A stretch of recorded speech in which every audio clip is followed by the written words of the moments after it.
আসসালামু আলাইকুম রহমতুল্লাহ। সপ্তম শ্রেণীর প্রিয় শিক্ষার্থীরা কেমন আছো? সবাই আশা করি ভালো আছো। তোমাদের বাংলা বই নতুন 2025-এর তো 60 নম্বর পৃষ্ঠায় রয়েছে নতুন দেশ যে কবিতাটি দেওয়া আছে সেটার বহুনির্বাচনী প্রশ্ন এবং তোমাদের সৃজনশীল যে প্রশ্নটা দেওয়া আছে সেটি সমাধান করব। তো এখানে 1 নম্বর প্রশ্নটা বলছে জলের ধারে কি দাঁড়িয়ে আছে, জলের ধারে কি দাঁড়িয়ে আছে? নতুন নগর, ঠিক আছে। এবং অমনি করে যাই বেশে বাই নতুন নগর বনে, এখানে কি প্রকাশ পেয়েছে? এখানে অসীম সৌন্দর্য, অজানা আনন্দ, অর্থাৎ অপার বিস্ময়, তিনটাই। গ নাম্বার আনসারটা হবে। আচ্ছা, উদ্দীপকটি পরে 3 ও 4 নং প্রশ্ন উত্তর দাও। দেখা হয় নাই চক্ষু মিলিয়া, গড় হতে শুধু 2 পা ফেলিয়া, একটি দানের শিশির উপরে একটি শিশির বিন্দু। উদ্দীপকের সঙ্গে নতুন দেশ কবিতার কোন দিকটি সাদৃশ্যপূর্ণ, মানে মিলে আর কি? প্রকৃতির রহস্য, এটা খ নাম্বারটা। উক্ত দিকটি নতুন দেশ কবিতার কোন অংশ প্রতিফলিত হয়েছে? পাহাড় চূড়া সাজে নীল আকাশের মাঝে, গ নাম্বারটা, ঠিক আছে। আচ্ছা, 61 নম্বর পৃষ্ঠা দেখো, তোমাদের কবিতার একটা দেওয়া আছে সৃজনশীল প্রশ্ন। এখানে বলছে শীতের ছুটিতে বাবা মার সঙ্গে অর্থাৎ রীতিতা বেড়াতে যায় সেন্ট মার্টিন দ্বীপে। তো সেখানকার সামুদ্রিক প্রবল, সারি সারি নারিকেল গাছ, মাছ ধরার বড় বড় নৌকা ওর মনে কৌতূহল জাগায়। দিগন্ত বিচিত্র অর্থাৎ নীলাভ জলরাশি, পরিষ্কার আকাশ এবং ওকে নিয়ে যায় অন্য এক জগতে। ওর ইচ্ছে হয় সমুদ্রের নানা রঙের মাছের সঙ্গে খেলা করতে, তো আবার কখনো বা আকাশে পাখি হয়ে উড়তে বেড়াতে। তো এখানে করাবার বলছে যে নীল আকাশের মাঝে কি সাজে, ঠিক আছে।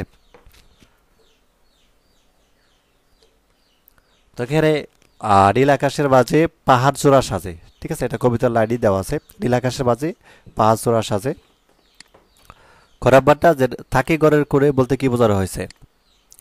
থাকি গড়ের করে বলতে কবি সেই সীমাবদ্ধতা অর্থাৎ জীবনযাত্রার কথা বোঝাতে চেয়েছে যেখানে মানুষ 4 দেওয়ালের মাঝে বন্দী থাকে এবং নতুন জগৎ, নতুন দেশ কিংবা প্রকৃতির সৌন্দর্য দেখার সুযোগ পায় না।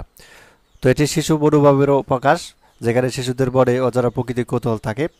তো তারা দূর দেশ, নতুন স্থান এবং অজানা পরিবেশের সম্পর্কে জানতে চায়। আচ্ছা, গরমবারটা দেখো। আচ্ছা, গরমবারটা দেখার আগে ছোট্ট একটা অ্যানাউন্সমেন্ট, সেটা হচ্ছে যে এসএস ফিউচার স্কুলের পক্ষ থেকে।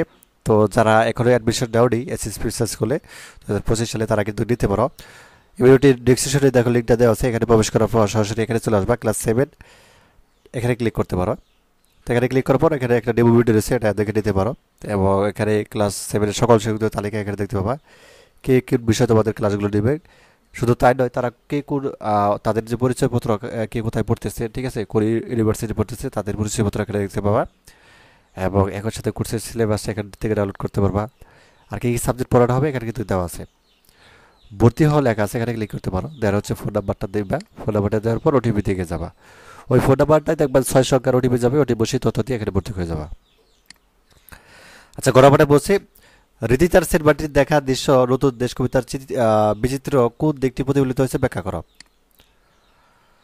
হৃদিতার সেন্ট মার্টিন দেখা দৃশ্য নতুন দেশ কবিতা চিত্রিত অজানা দেশ ও প্রকৃতির প্রতি কৌতূহল এবং অনেশের আকাঙ্ক্ষার সঙ্গে মিল পাওয়া যায়।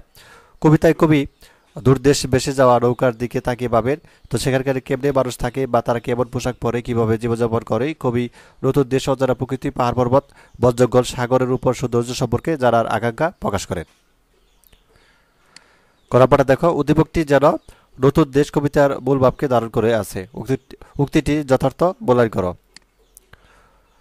উদ্দীপকটি যেন নতুন দেশ কবিতার মূল ভাবকে ধারণ করে আছে, উক্তিটি যথার্থ, কারণ উদ্দীপকে মূল ভাবনা ও নতুন দেশ কবিতার মূল ভাব মধ্যে গভীর সাদৃশ্য রয়েছে। তো নতুন দেশ কবিতার কবি রবীন্দ্রনাথ ঠাকুর নতুন দেশ প্রকৃতি সম্পর্কে জানার আকাঙ্ক্ষা প্রকাশ করেছেন।